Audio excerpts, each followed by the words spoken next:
Hey, welcome back. Thanks for watching. The percentages of my monthly budget. Got a request from a subscriber about what the percentages of different categories in my budget are. So I sat down and kind of went through it. Now, I'm going to be upfront and say that this will be accurate, or more accurate perhaps, come February. Things are still kind of in limbo, basically because I'm working toward paying the mortgage off, and we'll do that in a lump sum probably in January.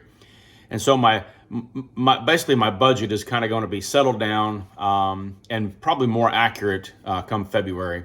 So that's what I'm going to base these numbers off of. Now, keep in mind, I will be taking a monthly withdrawal out of my 401k. Now, when I withdraw out of my 401k, Fidelity automatically takes 20% as payment for taxes. Now, I should be next year in the 12% tax bracket, so I'm automatically having more taken out for taxes that I'm obviously going to need to be paying. So I will be getting a tax refund. But up front, when I pull money out of my 401k and it goes into my brokerage account, I'm having 20% withheld. I can't change that lower. Now they will let me take more out, withholding more, but they won't let us adjust a lower figure. So 20%. So when I say when I'm pulling out, I'm netting 20% less than what I'm actually withdrawing. Now when I withdraw, it automatically will go to my brokerage account, which is with Fidelity. And then I move money out of the brokerage account into my local bank, my checking and savings and whatnot for my monthly expenses. Now, I do have the option, and I do use it occasionally. My brokerage account, I have a debit card, and I can use my brokerage account as my bank account. But I've not went 100% on doing that yet, and I probably won't, because I do like my local bank, and I like to be able to go to my local bank and talk to local people if I do have a problem. But anyway, so my money comes out of 401k, 20% less than what I've pulled out.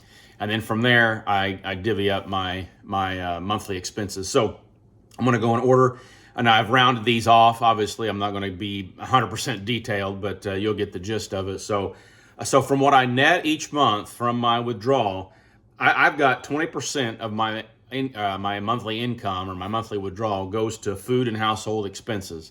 And that could be, cleaners, that could be toilet paper or paper towels, and just the food, the eating out, that kind of stuff. And that's just all lumped in one category. And I don't have it detailed out. So I'm not saying that there's so much allotted to each of these things. It's just a general accounting, that 20% roughly of what we spend each month will be just on the household expenses.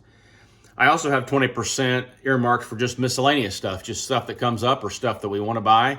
That would be gifts or you name it. 20% is for that. And again, that's really not earmarked. So obviously, if it's not spent, it just is there in my account. So it's not like that we're spending these accounts down every month to zero. This is just what we've kind of allotted, just a round number that I've kind of figured off the top of my head, and I actually looking back at various expenses that we've had over the past year.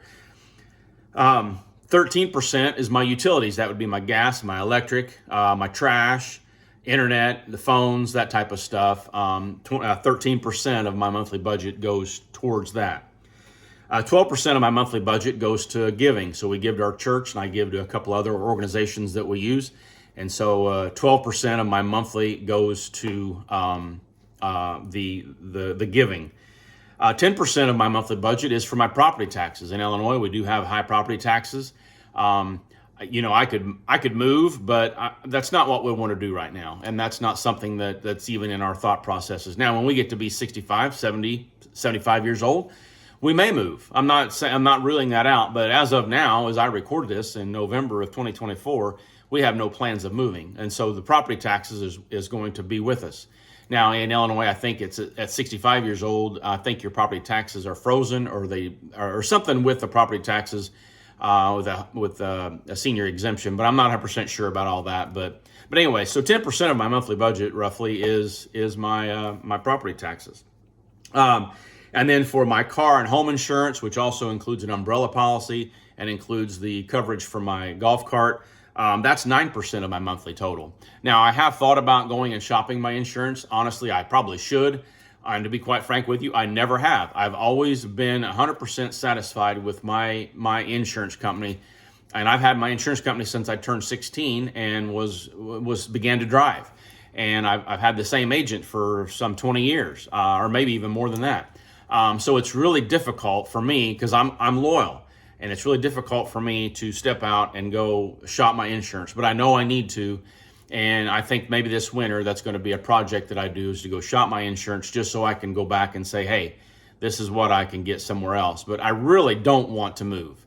And I just have a good relationship with the office that I deal with, and I don't want to move. But again, as I look at this budget and I look at the numbers, perhaps if I can shave money off of that as a monthly expense, then obviously that's a positive. But I got to weigh, the service and the benefits and all that. So anyway, and some people shop insurance for a hobby, but that's not anything that I want to do. But anyway, that might be something I have to do.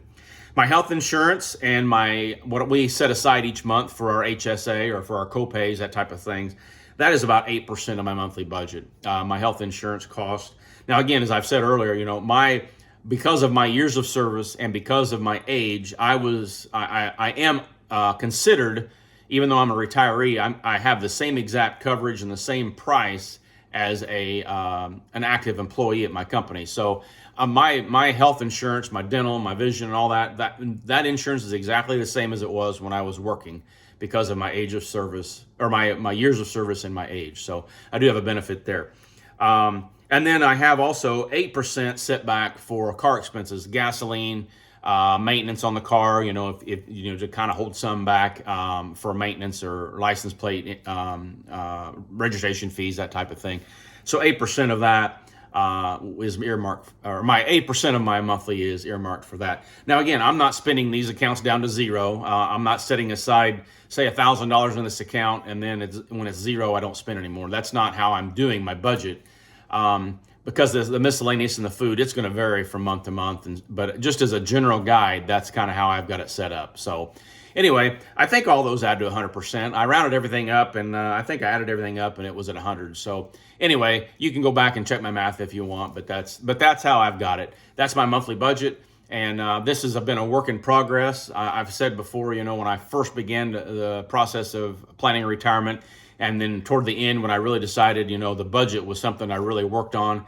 But even though here I am now, nearly 4 months into retirement, I'm still working on the budget, still kind of dialing in, especially trying to figure out these miscellaneous expenses, the food expenses and that type of thing, and just seeing exactly what we need for that. So anyway, with that, I'll sign off, and I'll see you in the next one. I want to remind you that I do have a phone number if you want to text. I've had several that's texted me, and that number is 618-608-0152. You can send me a text if you want to chat anonymously, or not out in public. I do ask for your name and your location, so I kind of have an idea of who I'm talking to.